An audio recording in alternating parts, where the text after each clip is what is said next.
With this spirit, I welcome Her Excellency Sheikh Hasina to this press, and I thank you all for joining us today. Thank you.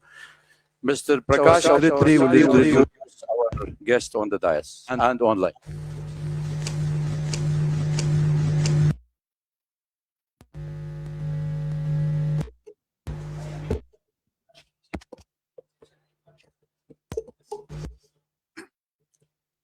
So, ladies and gentlemen, we have got quite a distinguished panel here.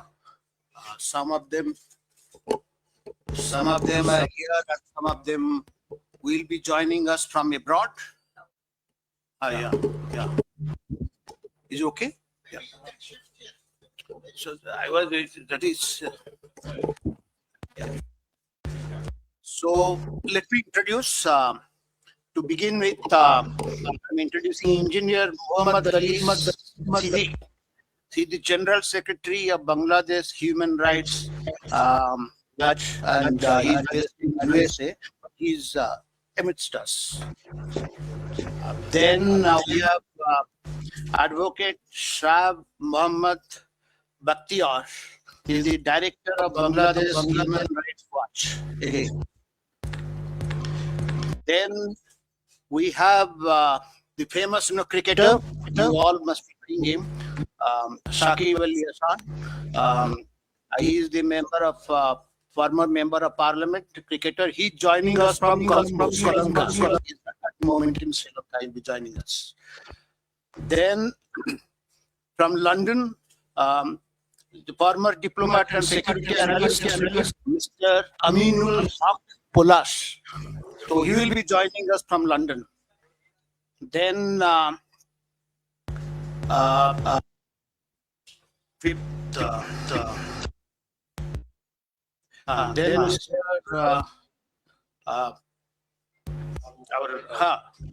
Muhibul Chowdhury, former Education Minister of Bangladesh.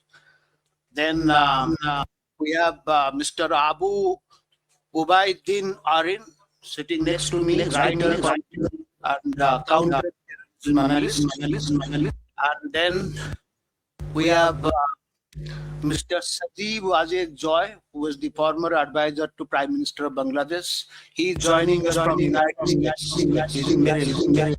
And then finally, we have Mrs. Sheikh Hasina.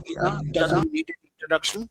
Is the President of Bangladesh Awami League and former Prime Minister of Bangladesh. So, ladies and gentlemen, let's welcome them. And we are really, we all are grateful to you that all our distinguished panelists have come and spared valuable time.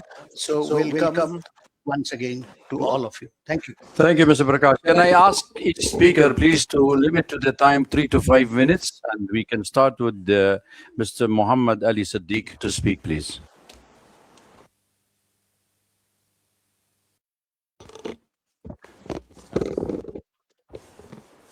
Good evening, everybody, especially the President of FCC.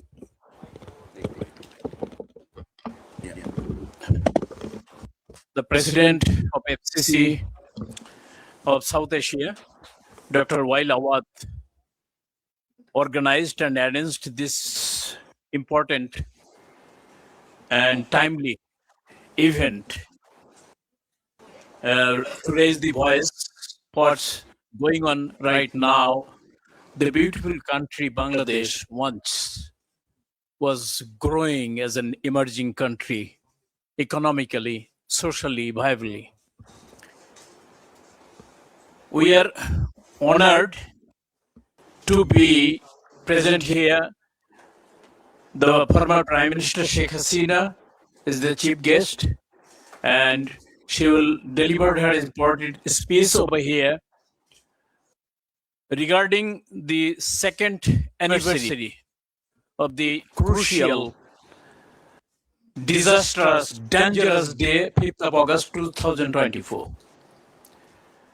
She knows ins and outs how these events happen, how the popular democratically elected government ousted by So we don't want to kill time.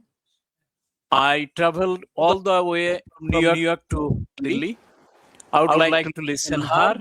I would like to listen her visionary leader, son Shajibaje Joy, IT specialist and the former ICT advisor to the Prime Minister Sheikh Hasina.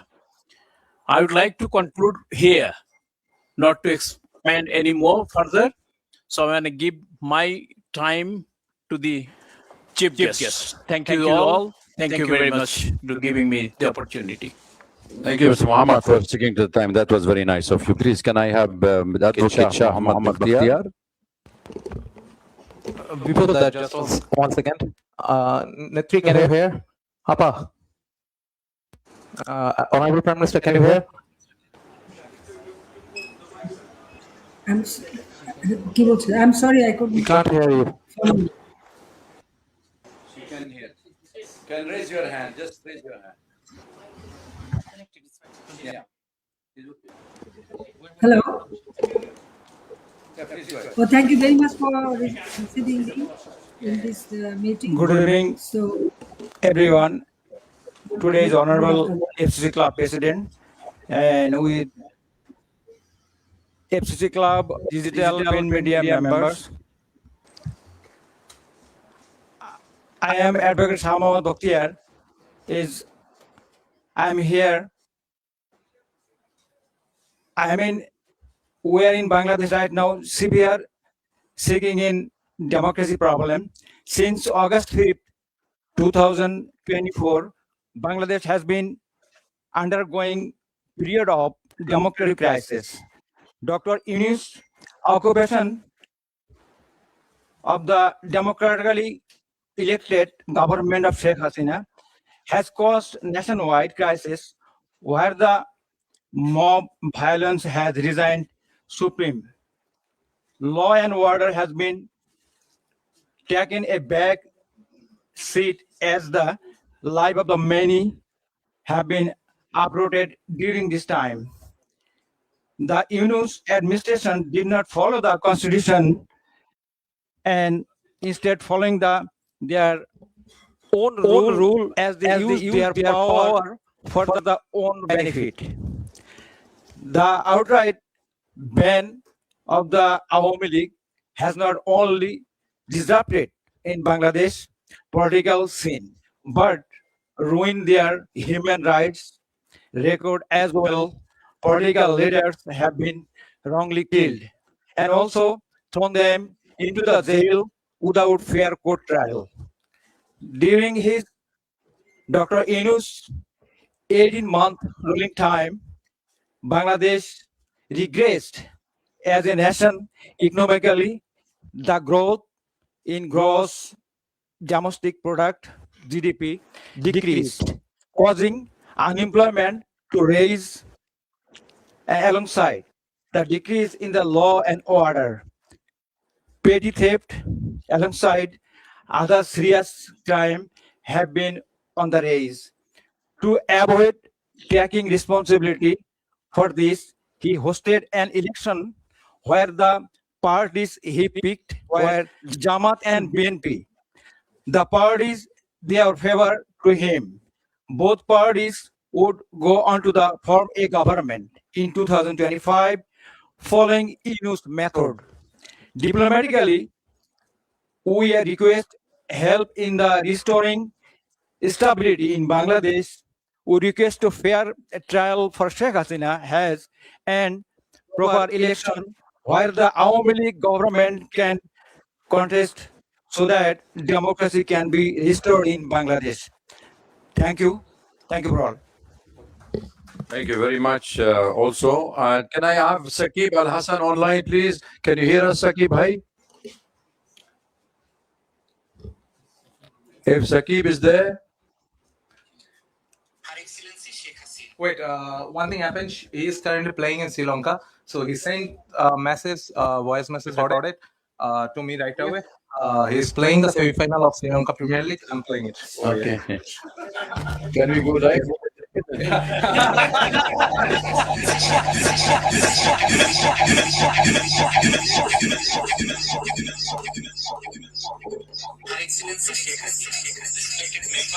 foreign correspondents, distinguished journalists,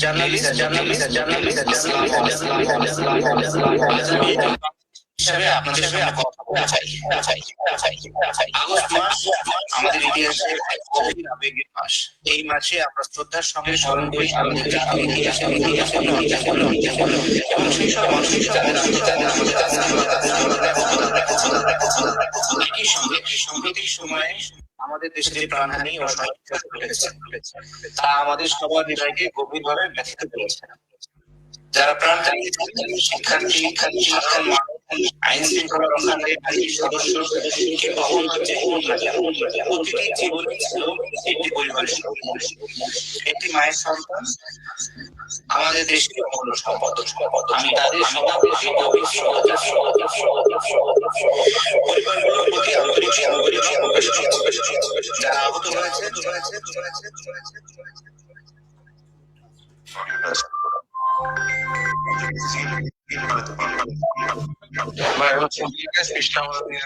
Sorry. Okay, leave it.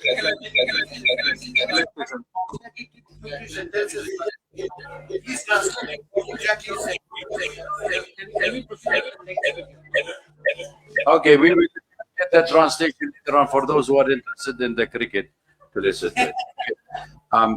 We had Mr. Sakib, then we have the Mr. Aminul Haq Polish to speak also with us. He is a former diplomat and security analyst. He's with us online.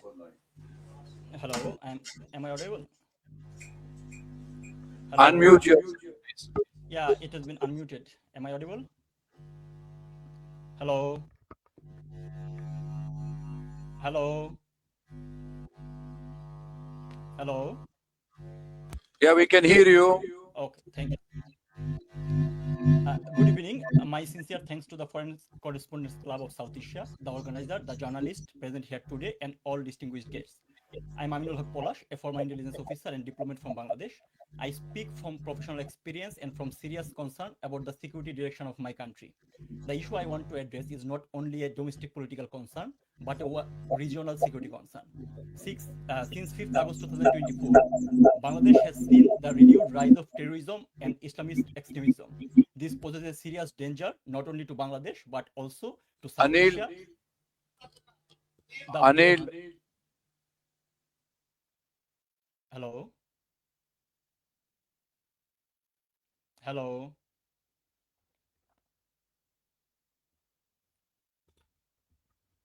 Hello?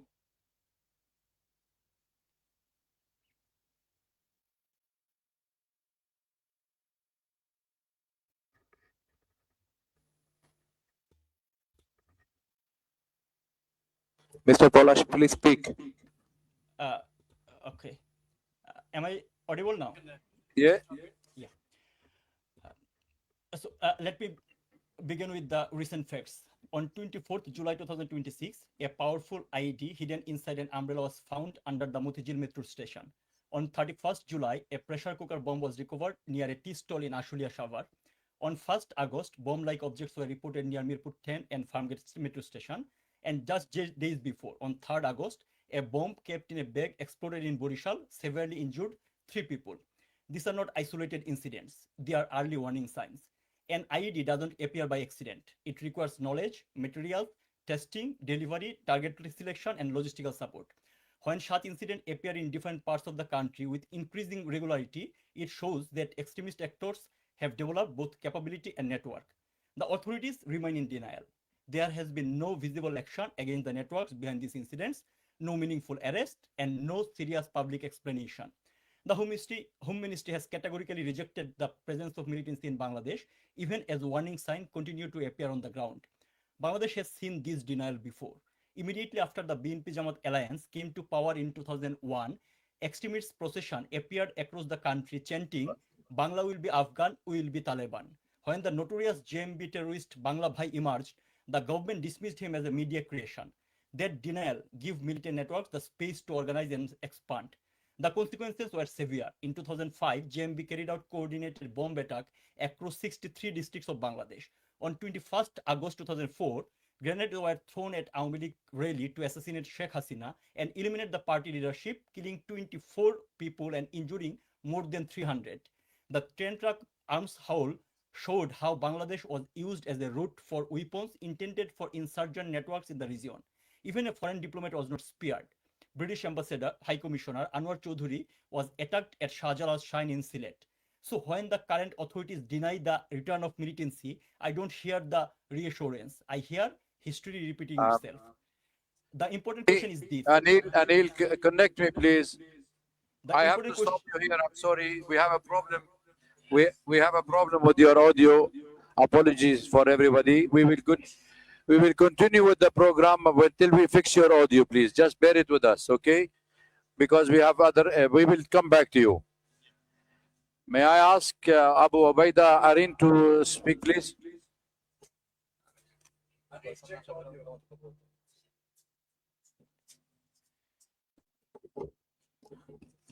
Good evening, everyone.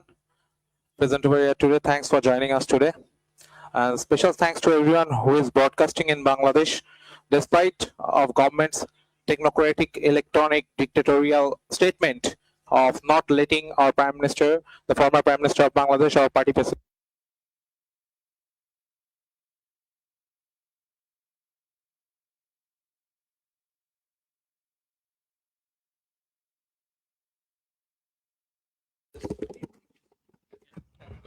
Camera. Please. Silent, please.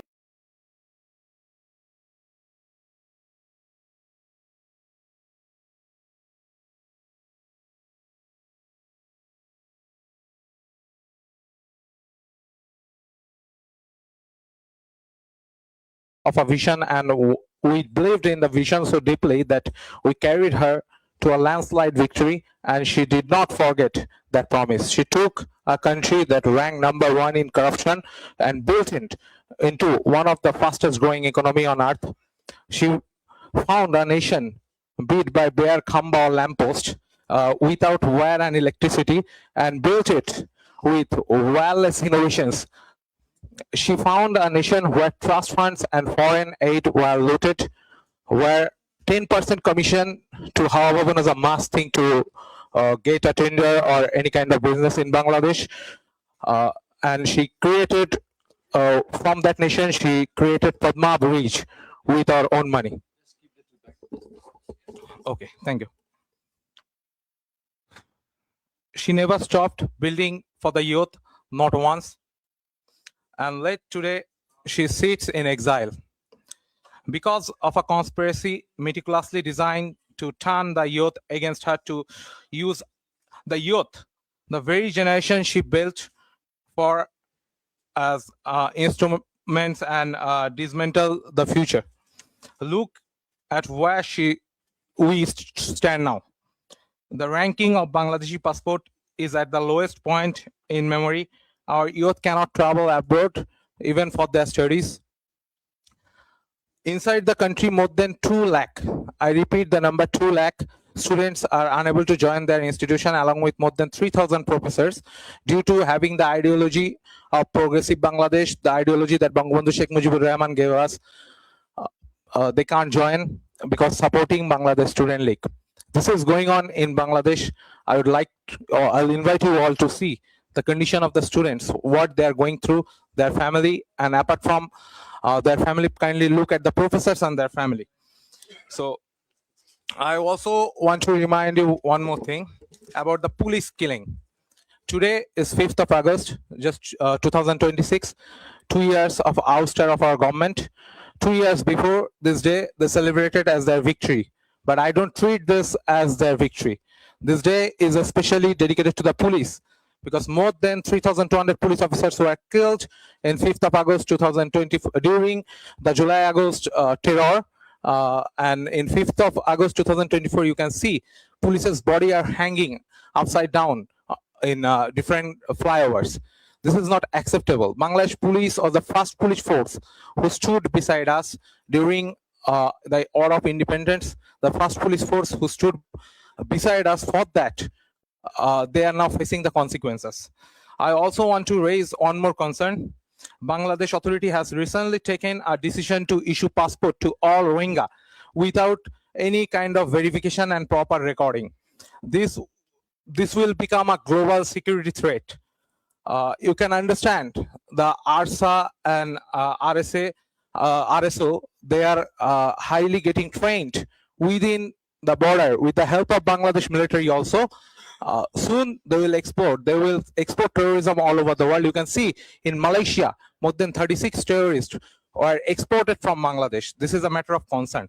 But still today, I'm not hopeless because I can see it. Our youth are uprising again. This is okay. Our youth are uprising again. They are coming. The dream we had, it broke. It became nightmare now. But they are breaking out of the nightmare. They will come in front. They will stand shoulder to shoulder with Sheikh Hasina. I'm sure about this. This is not just a Sheikh Hasina. Our leader has promised she will go by end of this December. This is not just a homecoming. This is a unification of 170 million Bangladeshis staying over there. They all will stand together. I remember during the 7th March speech of Bangabandhu Sheikh Mujibur Rahman, Kaife Azmi wrote, how many people you will put handcuff on? We have 70 million. How many people you will put how many people will hang? We have 70 million. I'm telling you, when our prime minister, our former prime minister and our party president will go back to Bangladesh, you will see, I think you all will write how many mouths you will try to shut. They tried to shut our mouth for the last few days. How many mouths you will try to shut? We have 170 million. How many people you will prison? We have 170 million. How many people you will hang? We have 170 million.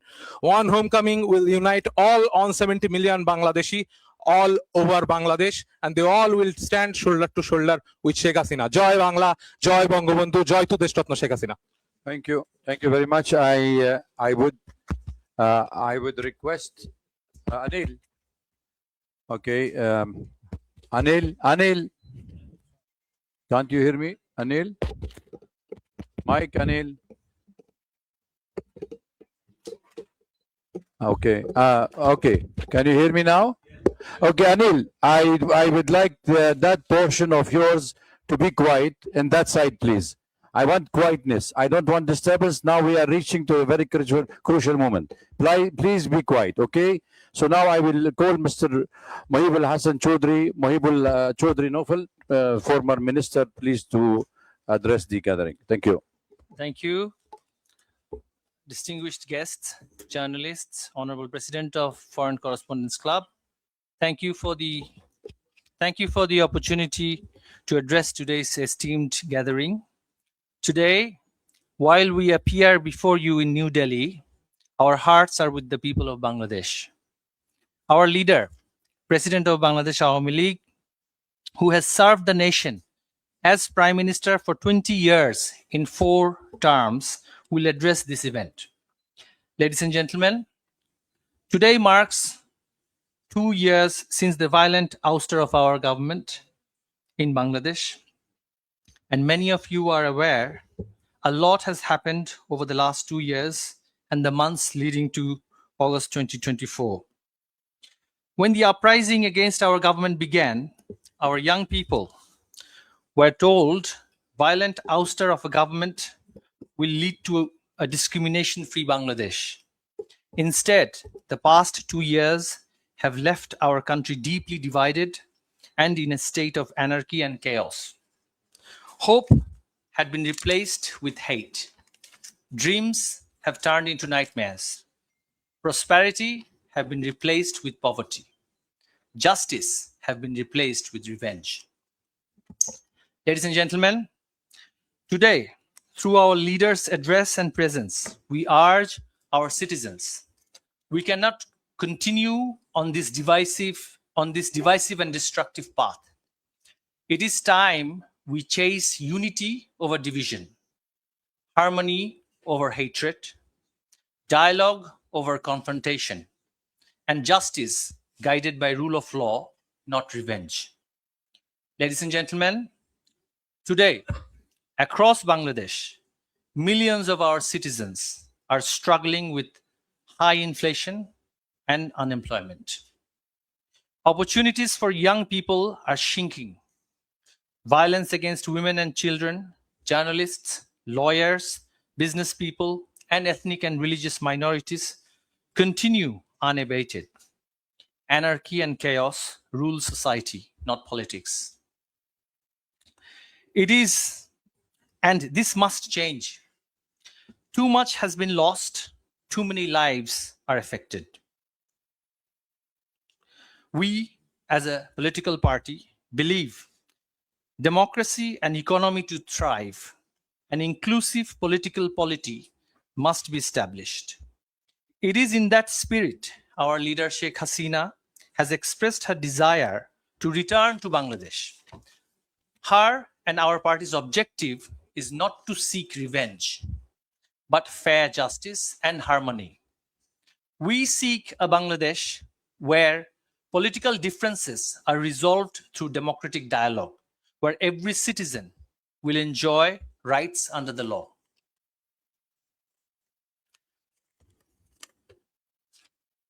Ladies and gentlemen, as a political party that has served Bangladesh for decades, we recognize no government is without shortcomings. We recognize and acknowledge leadership requires humility, accountability, and the courage to learn from success as well as failure. We remain committed to building upon our success while acknowledging where we could have done better and where we have at times failed. We seek no special privilege. We seek only the restoration of equal constitutional and democratic rights for every citizen and every political party in Bangladesh. We respectfully call upon every constitutional institution of Bangladesh to uphold their responsibilities with fairness, neutrality, professionalism, and fidelity to the rule of law. To the young people of Bangladesh, we say, your dreams matter, your aspirations matter, your future matters. You deserve a Bangladesh where you can study, work, innovate, and prosper without fear, discrimination, or political division. Ladies and gentlemen, our plea to all the friends of Bangladesh and international stakeholders is that they ought to facilitate an inclusive political atmosphere and not support the extreme elements who are continuing violence in Bangladesh and who are institutionalizing religious extremism in Bangladesh. We find the veiled extremists are often touted as liberals by certain stakeholders, and we urge to end this duality. To our people, we urge, let us come together, not as opponents, but as one nation. Let us reject the politics of hate and embrace the politics of hope. Let us replace division with unity, fear with confidence, exclusion with participation, and vengeance with justice. And let us see this homecoming of Sheikh Hasina as a chance to heal and hope and not fight and fall. We believe together we can rise again, learn from past and progress into future.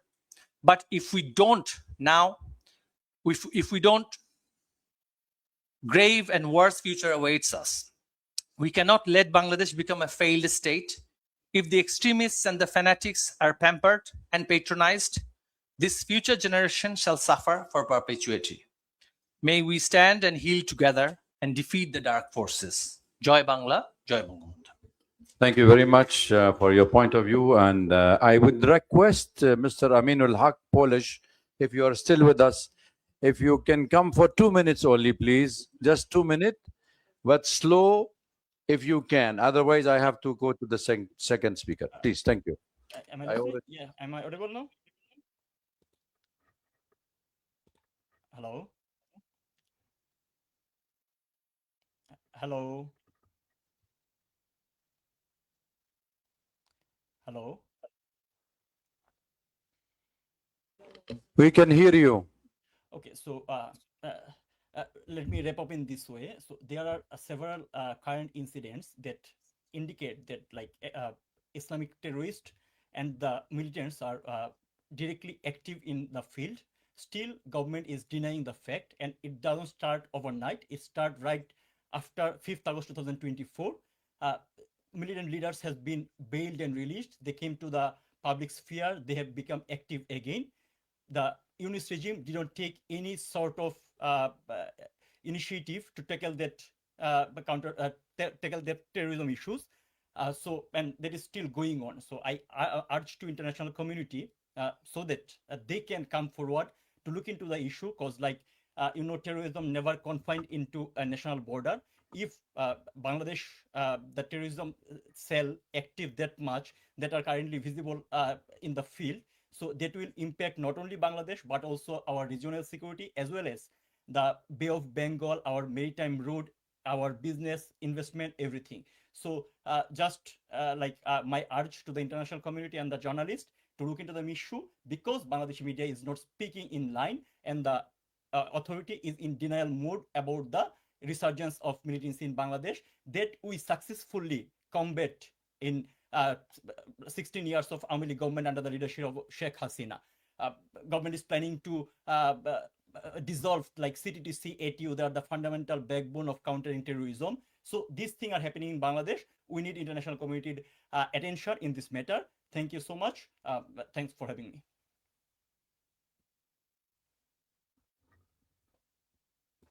May I now request the key speaker, Mr. Sajib Wajid Joy, former ICT advisor to the Prime Minister of Bangladesh.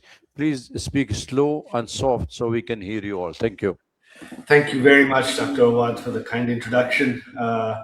Thank you as well for the National Press Club for hosting this event. Honored to be here today. You've heard the other speakers speak a little bit about what is happening in Bangladesh and what has happened. I want to bring a few things to everyone's attention, and this is something I believe that the international community needs to focus on. First of all, you have heard the refrain again and again that about the deaths during the July-August protests of 2024. Here is what no one is talking about. You have various counts on the numbers. You have the UN number of 1,400, whereas the government number is 800 something. Who are these additional 600 people? Where did the UN get those names? Our party has written to the UN, our lawyers have written to the UN again and again, and to date the UN has not provided any names. But more importantly, the UN only covers a period up to August 15th of 2024. But we know that the deaths continued. And what is most alarming, and this is something that I believe that the press, the international press, should really, really pay attention to. You see, the Yunus regime, one of the first things they did was pass an ordinance which became law called the Indemnity Bill, indemnifying all the protesters, everyone, blanket immunity, protecting them from any prosecution for any killings. That includes killings of civilians, that includes killings of our party members, and that includes killings of police officers. To date, the BNP government that is in power, they have ratified this ordinance, turned it into law, and this continues, which means that none of the police killings, we still don't know exactly the number of police deaths, none of the police killings can be prosecuted. So my question to you is this: are killings okay? Are killings acceptable? If you can have blanket immunity for protesters to kill police officers, to kill civilians, to kill Awami League members and leaders, then why blame anybody? That is the first issue I would like to focus on, the indemnity. I think this is something that has not been paid attention to.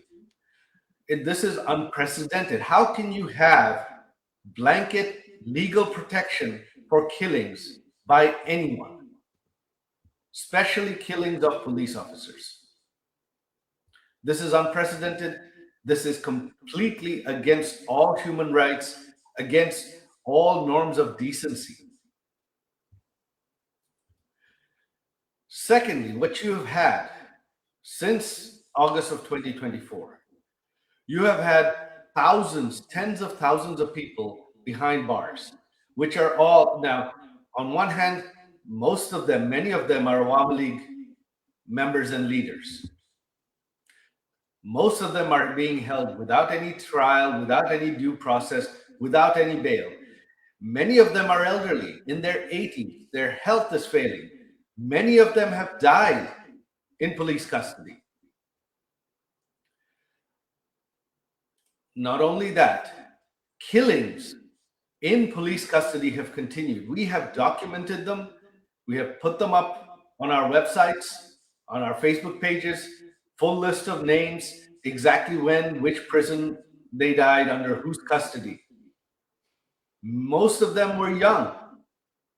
They had no reason to die. They were all killed extrajudicially by the Yunus regime, and those killings continue even today. Outside of the prisons, during the Yunus regime, and even now, our party members are being hunted down and killed. Every few weeks, someone is killed somewhere. There is no due process. The police do not take any action, and the government protects these killers.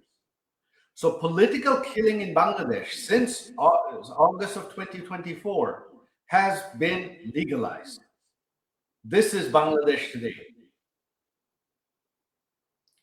And if any killings are legal, then why blame the Awami League at all?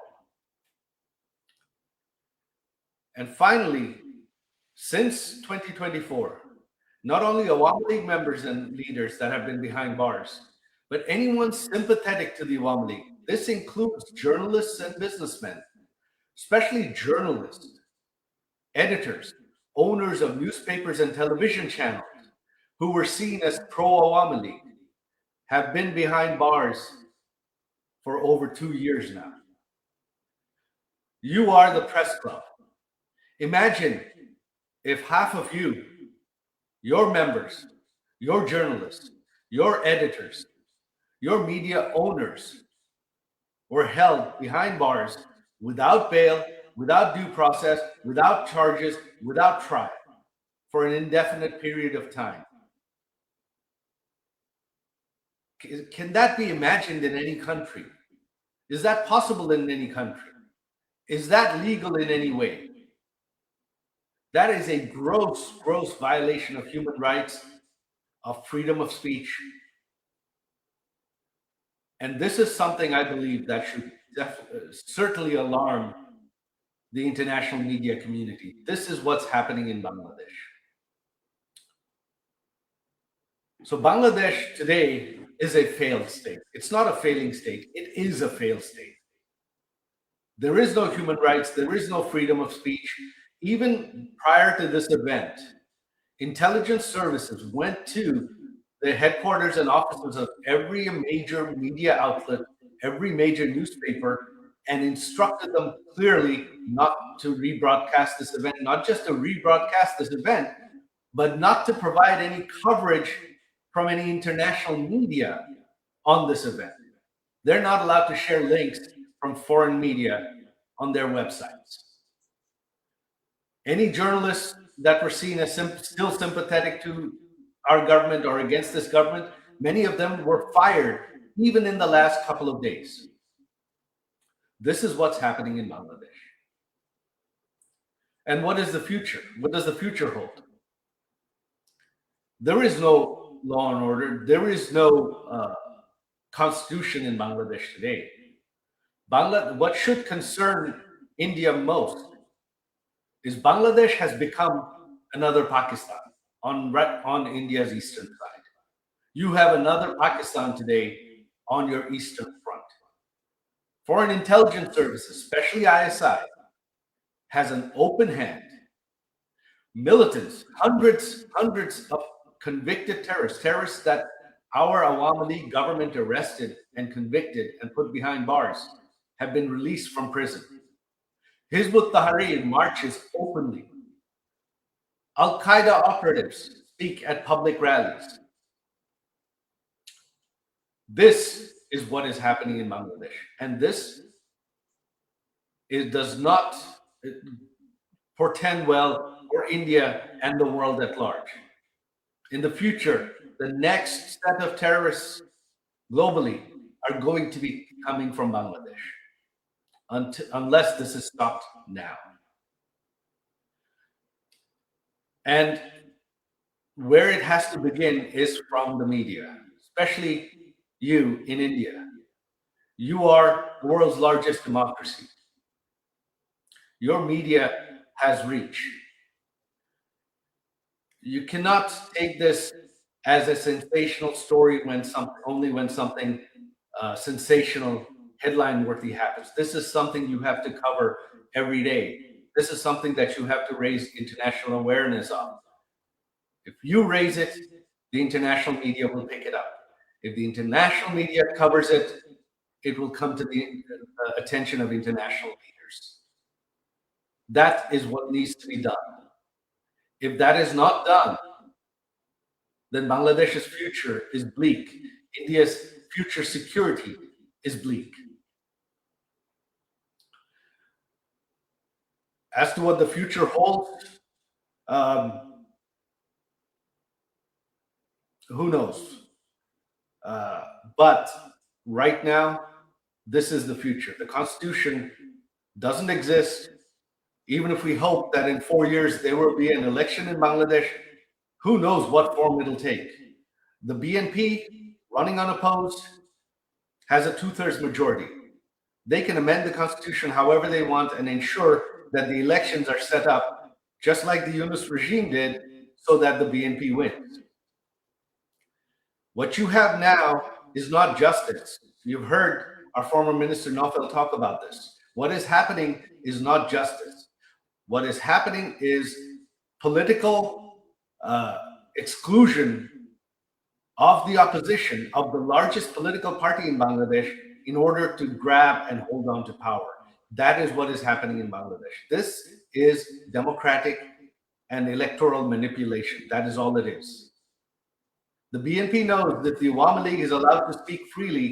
People of Bangladesh are not happy right now. The economy has collapsed in the last 2 years under the corruption of the Yunus regime, and that corruption continues today under their economic mismanagement, both under the Yunus regime and the current regime. Bangladesh is on the verge of total collapse.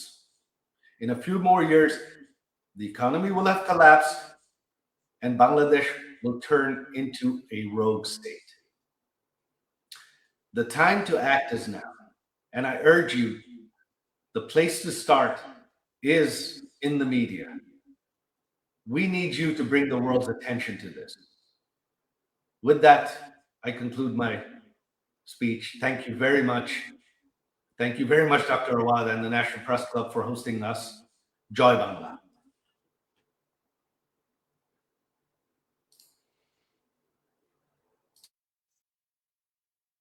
Wajid, but I would request you to stay online with us because there will be questions raised by the colleagues around. So please stay with us till we have the Honorable President of the Awami League, Mr. Certainly, Sheikh. I will stay online to answer questions. Yes, Thank please. you. Then let me get her online, and then we will take her point of view, audio only. She's been with us, and Honorable former Prime Minister, would you please take the mic? The floor is yours. Thank you very much. It's a great honor for me to be with you. Thank you, and thank you for everybody who present here or who are listening.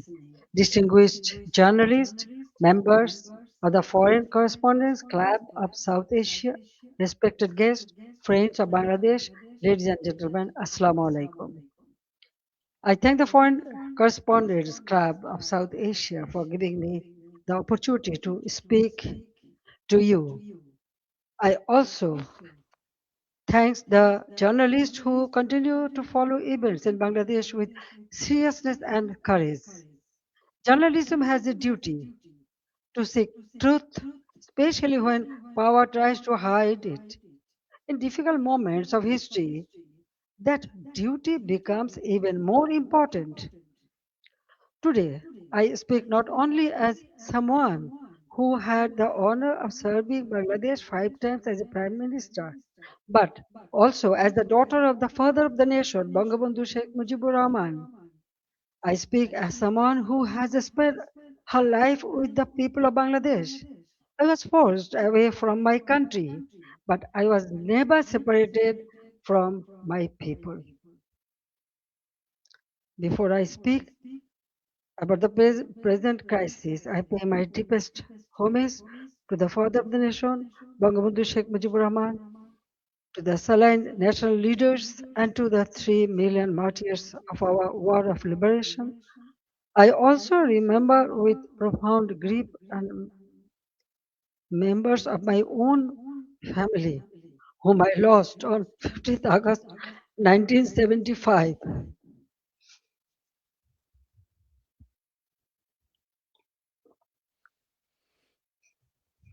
Today is also the birthday of my beloved brother Sheikh Kamal, who was 2 years younger than me. He was a valiant freedom fighter, a youth leader, a sports organizer, and a cultural activist. His life represented the courage, creativity, and patriotism of the young generation of Bangladesh. I remember him today with deep love, pain, and pride.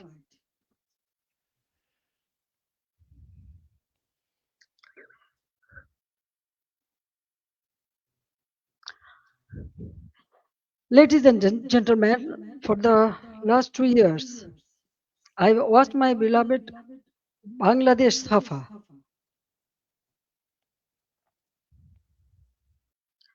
Fear has entered homes, workplaces, and campuses. This is not the Bangladesh we built.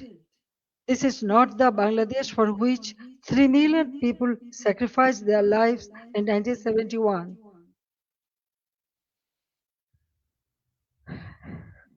Let me begin with the truth about July and August 2024. It was not a peaceful student movement. From the beginning, my government tried to resolve the issue peacefully through dialogue, legal process, and patience. But behind the language of reform,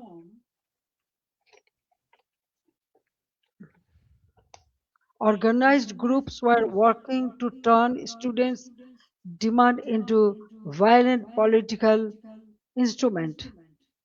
In 2018, responding to student demands, we abolished the quota system. In 2024, when the High Court annulled the decision, the government appealed because we wanted to uphold the abolition. I personally took the initiative for dialogue with the students and invited them to Ganabhavan, the Prime Minister's residence. 3 ministers also held discussions with them. A quota reform movement was turned into a one-point demand for my resignation. False propaganda was spread in a planned way. Genuine students were emotionally manipulated, while organized groups used their movement as cover for and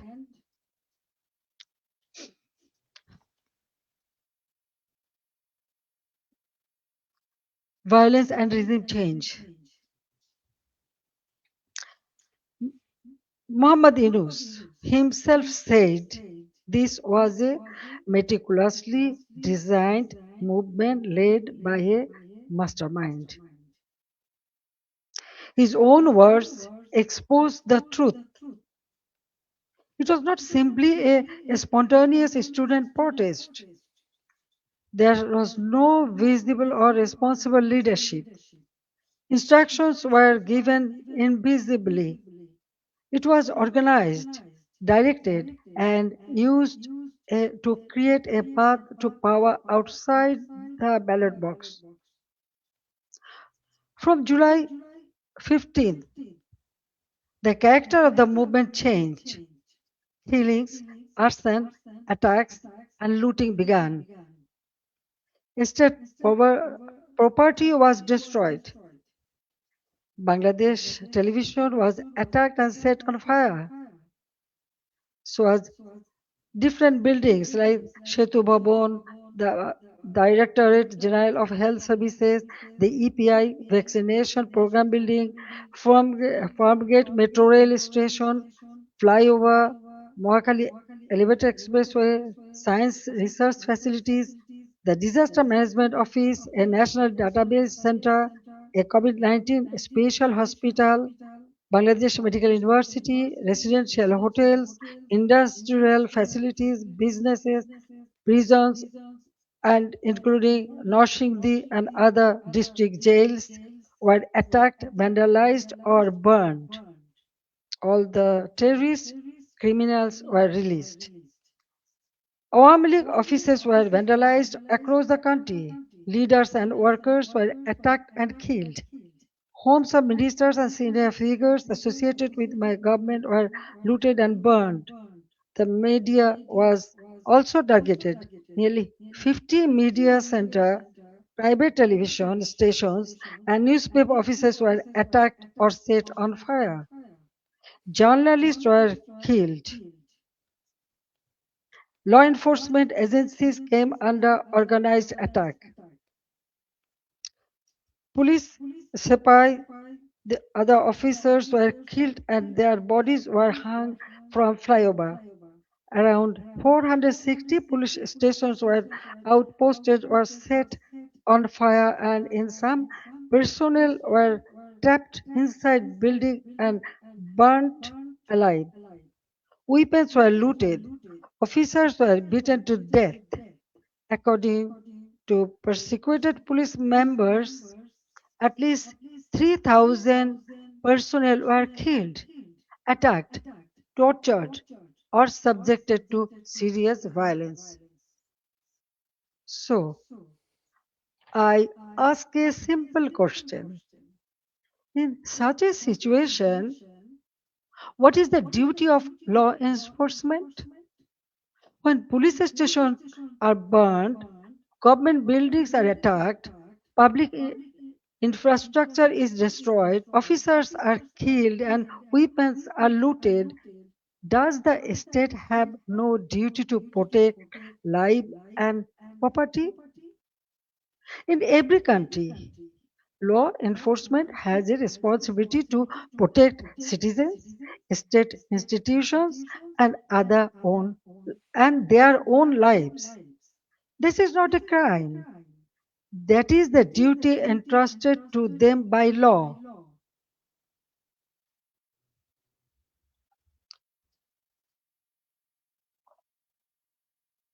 At the same time, I wanted the truth to be known. That is why I formed a judicial inquiry commission on 18th July 2024. Its purpose was clear.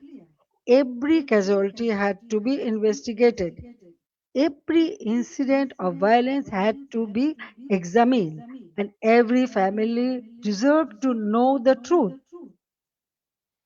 I met victims' families, visited the injured, and instructed the authorities to provide the highest level of medical treatment free of cost.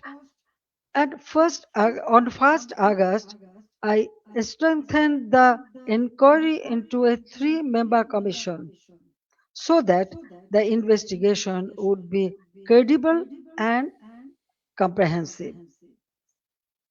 But after seizing power, the illegal interim government led by Muhammad Yunus stopped the investigation. They did not allow the truth to come out. They gave indemnity to those who involved in the killings. If they truly wanted justice, why did they stop the inquiry? If they had nothing to hide, why protect the killers? That one decision tells the truth. They did not want justice, they wanted power. They did not want investigation, they wanted the evidences buried. Their own words export the truth. An NCP leader said revolution would not have succeeded if police had not been killed and the metro rail had not been set on fire. A BNP leader in Sirazganj also said publicly that Enayatpur police station was burned and police were killed to make the revolution succeed. These statements show that the July-August movement was not merely a quota reform movement.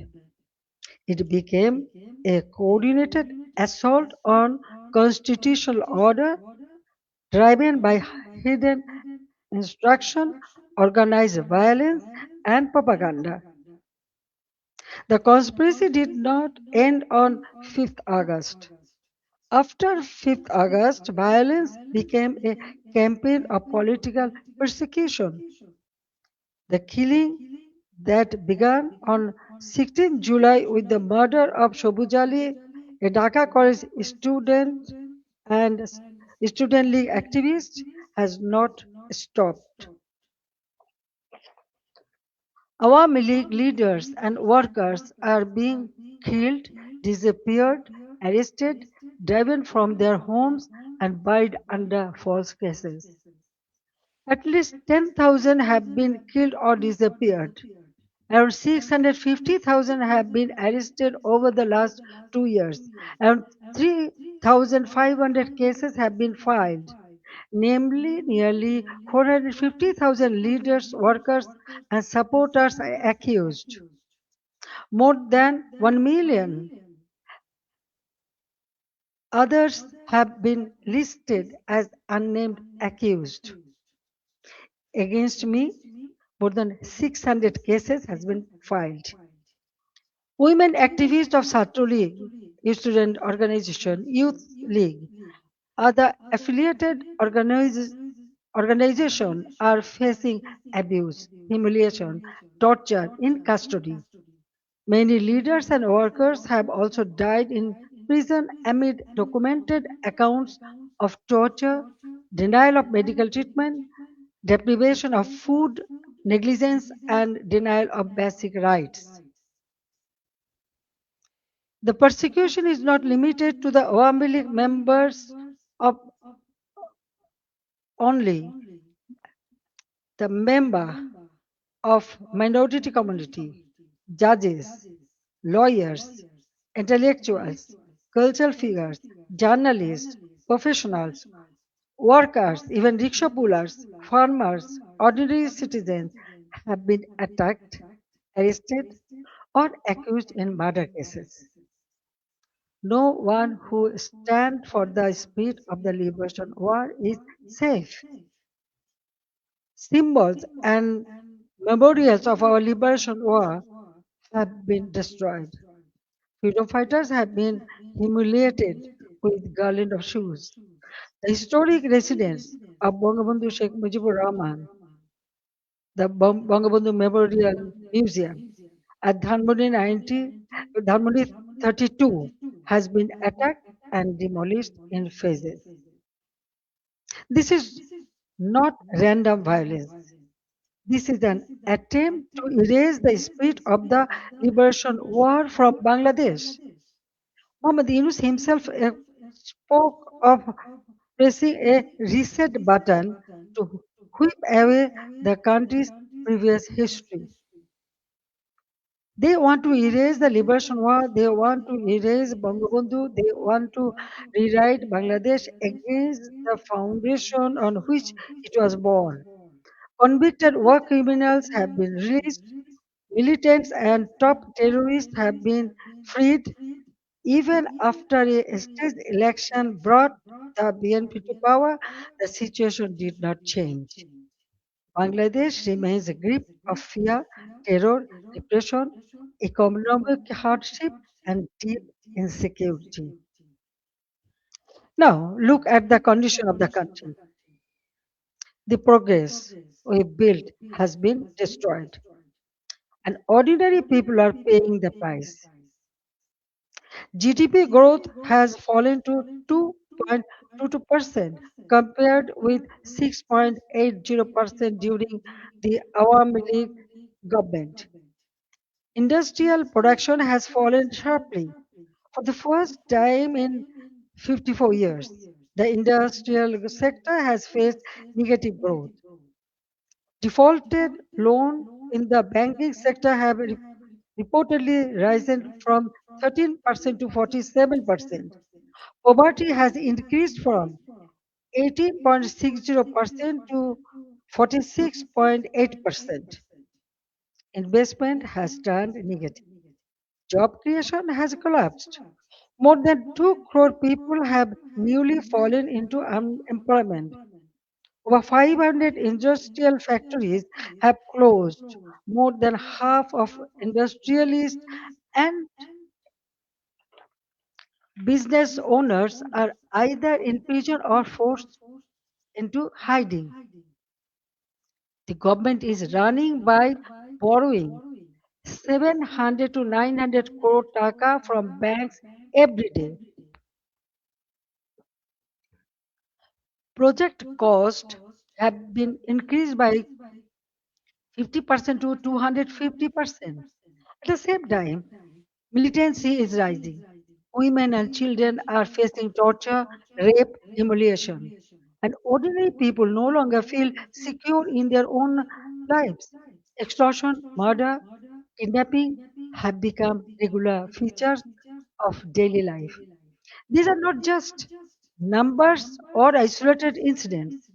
Behind them, there is a family, a worker, a farmer, a small business owner, a mother who cannot buy food for her children, and a young person who no longer see hope. But let me also remind you what Bangladesh had achieved. The welfare of the people has always been the purpose of my deep politics. My father of the nation, Bangabandhu Sheikh Mujibur Rahman, gave his life for the ideal, and I have carried the ideal with full commitment. During my 5 terms as a Prime Minister, we used long term planning, sound financial management, disciplined implementation to place Bangladesh on a strong foundation. After 2008, across 16 years and 4 consecutive terms, we implemented major projects such as Padma Bridge, Metro Rail, Rupur Nuclear Power Plant, Matarbari Deep Sea Port, Karnafuli Tunnel, Bangabandhu Satellite. We maintained GDP growth between 6.5% to 7.5%. Our development projects were not vanity projects. They were part of building national capacity. Our social programs were not charity, they were investments in human dignity. We made Bangladesh stand tall. We made it known as the rising tiger of Asia. Bangladesh's crisis is not only a domestic crisis, it affects regional peace, security, trade, development, and human dignity. That is why I call upon the international community and all the friends of Bangladesh to stand with the people of Bangladesh in their struggle for democracy, justice, and peace. A stable Bangladesh matters for South Asia, for the Bay of Bengal, for development partners, and for all countries that believe in democracy, rule of law, and justice. The next decade can be a decade of recovery and renewal, but only if democracy is restored and the people are allowed to decide their own future. That is why I make these demands clearly. The ban on the Awami League must be lifted, political prisoners must be released, false cases must be dropped, freedom of speech must be restored, media freedom must be protected, judicial independence must be guaranteed. Law enforcement agencies must serve the people, not those who use power for revenge. These are not demands for one party only. There is necessary steps to save Bangladesh. Whatever fate awaits me, I will return to my people. I cannot stay away while my beloved countrymen are suffering. I know I may be detained, I may be sent to prison. They may try to enforce verdicts issued in fabricated cases, but fear cannot decide my duty to the people. My life moved beyond calculations of personal safety long ago. In 1971, I was in imprisonment with my mother. My son, Joy, was born in captivity. In 1975, I lost my family. I spent 6 years in exile. After returning home, I fought against military ruler, dictatorship, and political conspiracies. There were 19 assassination attempts against me. Even the grenade attack of 21st August 2004 could not stop me. Therefore, I am not worried about my own future. I am worried about the future of Bangladesh. I want to return because the people deserve security, development, prosperity, and peace. They deserve a state that protects them, an economy that gives them opportunity, and a democracy that gives them rights. My return and the return of the Awami League to the democratic process is not about power. It is about putting Bangladesh back to the right track. It is about reviving the country's path of development, progress, secularism, stability. I want to return to Bangladesh to one purpose, to stand beside the people and help improve their lives. The people are the source of all power. I believe in them, I trust them, I love them, and I will return to them. Joy Bangla, Joy Bangabandhu. Thank you very much for listening me and giving me so much time. Thank you.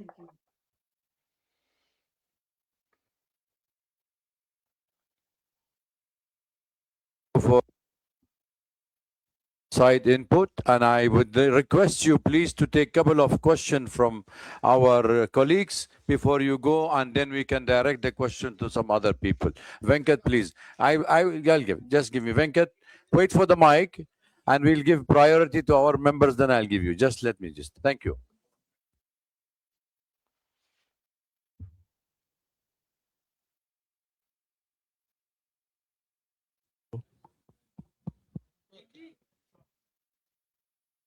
Is it on? Can you hear me? Okay. Madam Sheikh Hasina, have you decided on the date on which you're going to go back to your country? Because the present regime says the moment you arrive in Dhaka, they're going to arrest you. What are your plans if they arrest you? Have you put together any team of lawyers to defend you in a court of law? What are your plans? Thank you. Uh, Thank you very much. Actually, I was not ready to take answer, but when you ask me, after going back, they may arrest me. I'm telling you one thing. 1981, when I returned home, that time also they tried to stop me. Dia Rahman was in power, but I went there. But 1983, I was arrested. And again in 1985, 1987, there are several times. Even 2007, that time also I was outside the country, but when I wanted to return home, they tried to stop me, but they could not. I returned home. So I know that they may put me in the jail or they may kill me, they may anything may happen, but still I have to go back. You are friend of Bangladesh. You are here. I know you will support me. So the people's support it is very important for me. Yes, I am with them. Thank you. Joy, Sajib will take the question, right?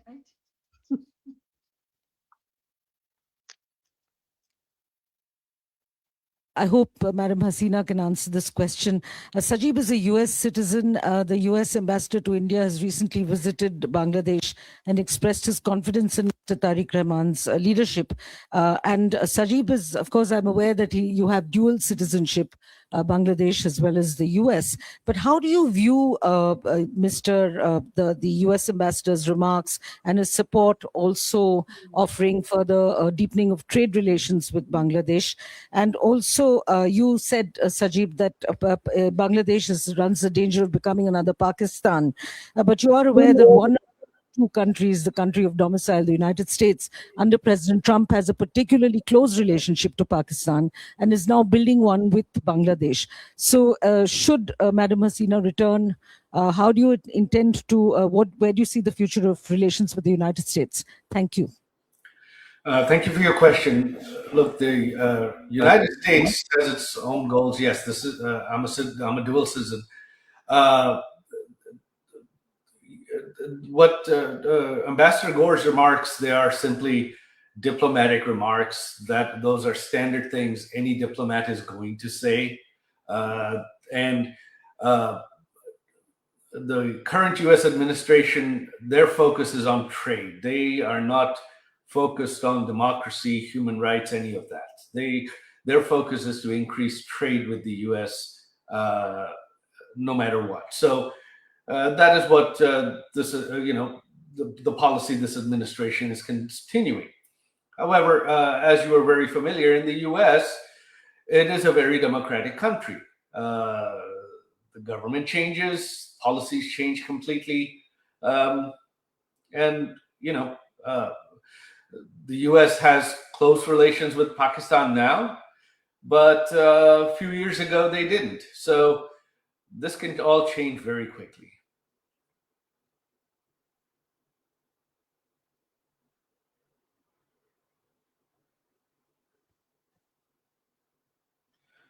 Yeah, hello, this is Shaumuntok from DW. So my question is that since you want to go back to Bangladesh, all of you said that, what's your plan, how to enter Bangladesh, and have you had any conversation with the current government at any capacity?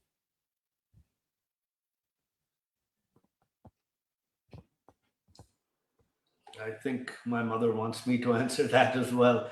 No, we are not in communication with the current government at all. She is doing this. She wants to do this regardless of what the government of Bangladesh wants.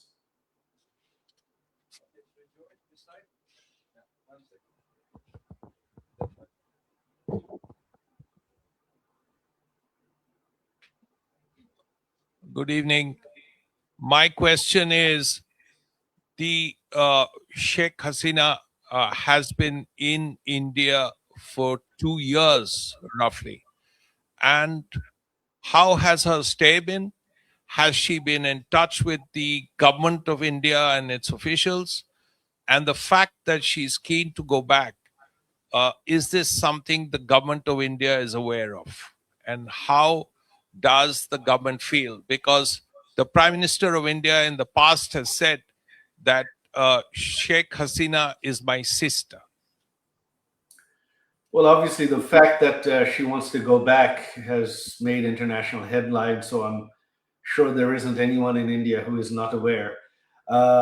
With regards to how they're treating her, they are treating her like a head of state. They are treating her very well. She's staying as with the full services and security of a head of state. They have shown her, Prime Minister Modi's government has shown her the utmost respect, and for that I am eternally grateful.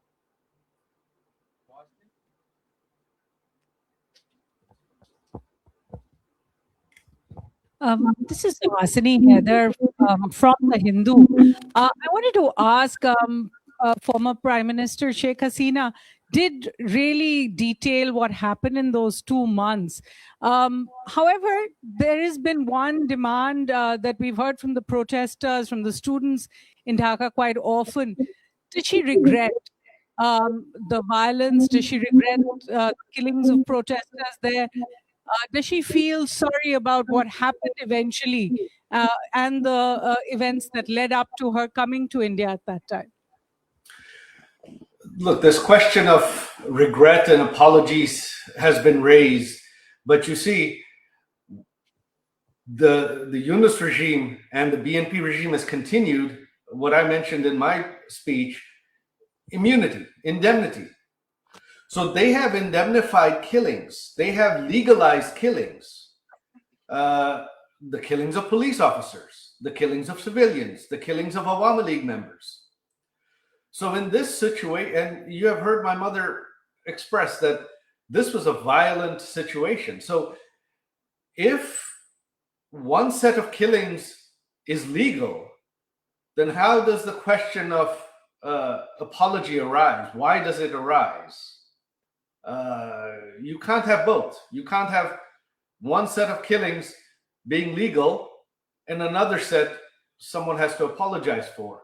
So the day the indemnity is lifted, the day the protesters who killed police officers and civilians and Awami League members are arrested, then the Awami League will apologize, will express regret. But until that day, there is nothing the Awami League to apologize for, because currently all killings in Bangladesh are legal.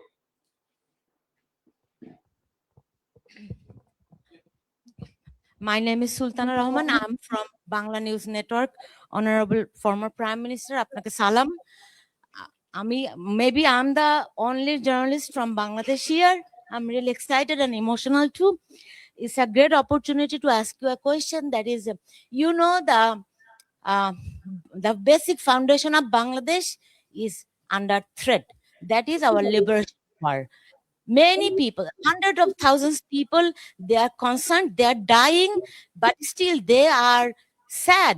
They are upset about the history, what is happening on our history in 1971. And my question is to you. I talk all walks of life. They asked me when she's coming. You told that you are coming in December. What is your actual plan? Thank you so much. Unfortunately, my mother is the only one that can answer that. I think she has left. She's not. No, I'm here. I can answer. No problem. Well, you see, I just declare that I'm coming. I'm going to Bangladesh. Okay. Now the date and everything. Of course, when time will come, I will tell you. I told everybody. I hope that the people. Actually, I received response from all the people. So I believe that Bangladesh people suffered a lot, but I cannot take it, and that's why I decided to go back. The time December month is our victory month, so I want to go back in the month of December. I know I may face anything, but what happened? Bangladesh need reconciliation. Bangladesh needs constitutional development and constitutional position. Bangladesh people should have their constitutional right, justice. Now they have nothing. Economically, everything ruined. Politically, there is no such politics. No one can talk. No one can speak. Yes, there was the election. Everyone said, yes, this is a good election. Okay, fine. Then why the persecution is going on? Still, they are arresting our people, torturing them, killing. Why? So I believe in democracy. I believe in secular democratic system. So that's why I want to go back, and the time and everything will go. And the history. Now, already they destroyed all our, symbols of our victory. the liberation war, our victory. But everything has been destroyed. So we have to bring it back, because this country we liberated, it is our pride. So I want to bring back that pride to for our people, and so they can stand by themselves, and proudly they can say that we liberated the country, so our history should prevail. That's all. And thank you very much. You speak always in favor of our liberation victory. But at this moment, you know what is happening. Those who lost the war, now they are praising them. They are okay. I don't want to make much comment. Thank you.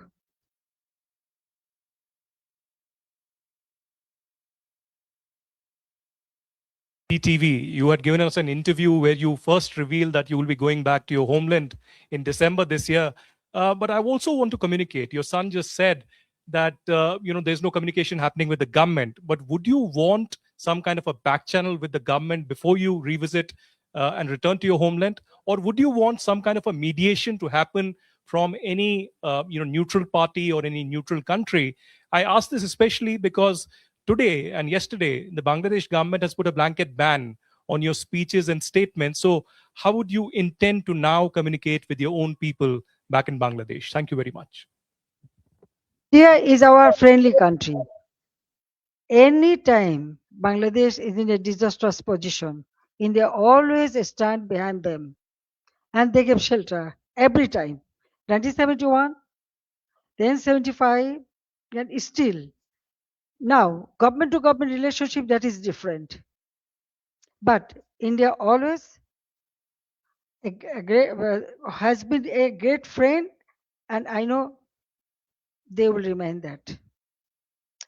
Now, about us, yes, I told you that I was not ready to leave my country. I didn't know that I am coming here, but somehow I reach here.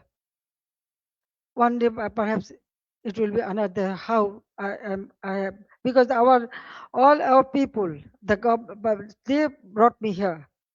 But they took shelter. Okay, so as a friendly country, they always remain as a friend. But I want to go back to my own country. So I believe that I should go. I'm going for my people. It is not the matter of government.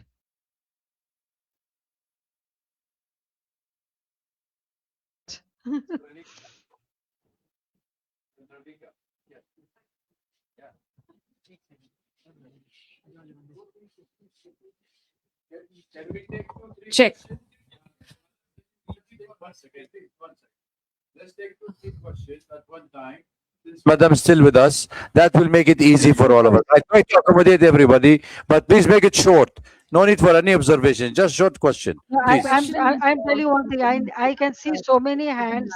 If you have so many questions, there is the email address. There is the email address. If you When do you intend to return back? Is there a specific date, and what message do you want to send to the people of Bangladesh, and how do you respond to the criticism of your government's handling of recent political unrest and protest? One more question that I would like to put out is, how do you respond to calls for also, what are your priorities for Bangladesh's economy, as you have already mentioned about it? So if you would like to respond to that. Madam Hasina, this is Ayushi Agarwal from ANI. Your party, Awami League, continues to remain banned in the country. But if the Awami League is eventually allowed to participate in elections, would you seek to lead the party again? This is Yeshi Seli from Business India. What kind of support are you expecting from people in Bangladesh? What is the percentage of people who will still support Awami League? And do you expect the youth to come out and welcome you once you decide to walk inside Bangladesh? Take 3 questions and then we'll go second round, and that's it. I'm trying my best. Former Prime Minister Hasina, I have a very personal question to you. Last time you went back to Bangladesh in 1981, you went to the Nizamuddin Dargah, which has a very strong connect with your family. Will you go to the Dargah this time again, given the fact that your father also had a connect with the Dargah?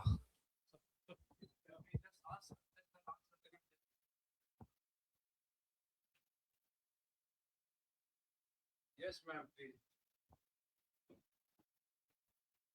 Madam Hasina.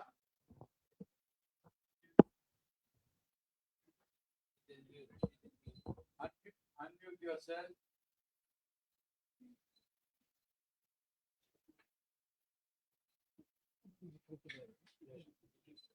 Unmute yourself, please. Anil, can you unmute her? It's from there. Both are mute. Unmute. Unmute, please. Unmute yourself, madam. You are muted. Okay. I think any other questions you wanted to raise? Because we are unable to get her online. Yes, please. Spanish TV. Yes, AP. Yeah, take the mic, please. Yeah. Yeah, there. Yeah, ladies behind you. Yeah. So, Madam Hasina, I want to ask, do you plan to surrender to the authorities and face justice, both you and the other people who have been convicted? Yes, please. Yeah, ladies here. Yeah, behind you. Sorry. Yes. Madam just Hasina, take two, this three is questions. Nainima Basu, an independent journalist. Wanted to understand, as you said, you are aware that you're facing a death penalty. How do you plan to counter that? And also, the Indian government has said that they do not endorse whatever you've said today. So, what is the conversation you're having with the Indian government? Thank you. Thank you. Yes, please, yourself. Final question here. Yeah. Tripti Sorry. Lahiri with the Wall Street Journal. You have said that you're willing to face prison if you are able to return. But what if the Bangladesh government denies you entry? What would you do then? I hope she's on the line to answer. Let's wait and see if she's online so we don't waste our time. Yes, ma'am, please. Can you hear us? Unmute yourself. Or Mr. Saqib also, you can do it. He's gone?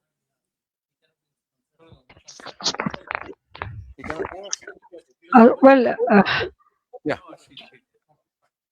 What I want to say that all the questions already I answered many of the paper or media before that, and that's why I feel no need, because going back to Bangladesh, I already told you, and visiting the serene place, this is our custom.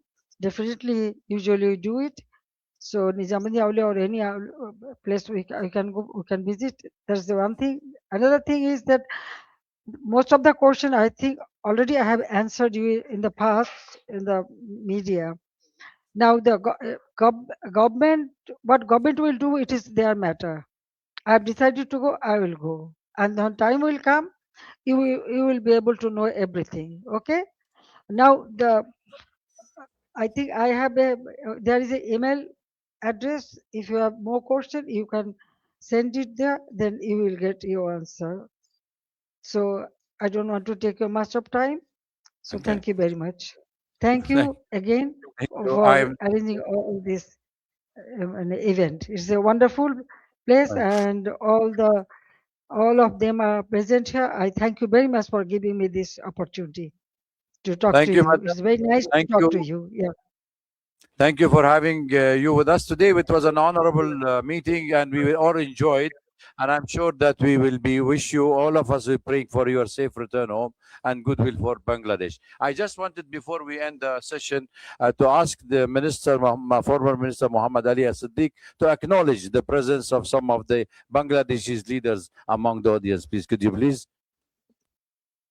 Thank you very much, the distinguished journalists, the reporters, and you covered up the valuable issues.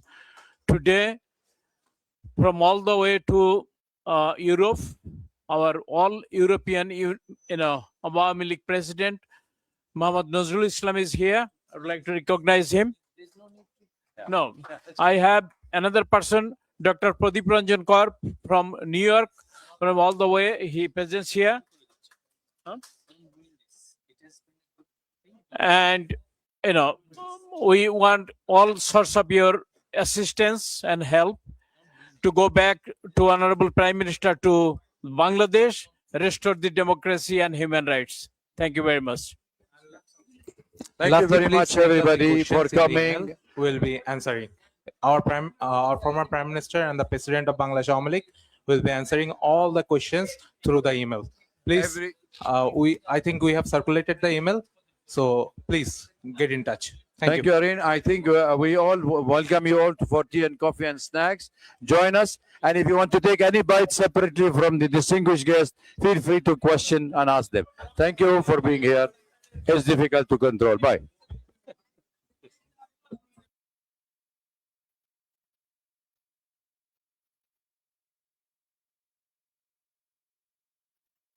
There is also her script, the transcript of her speech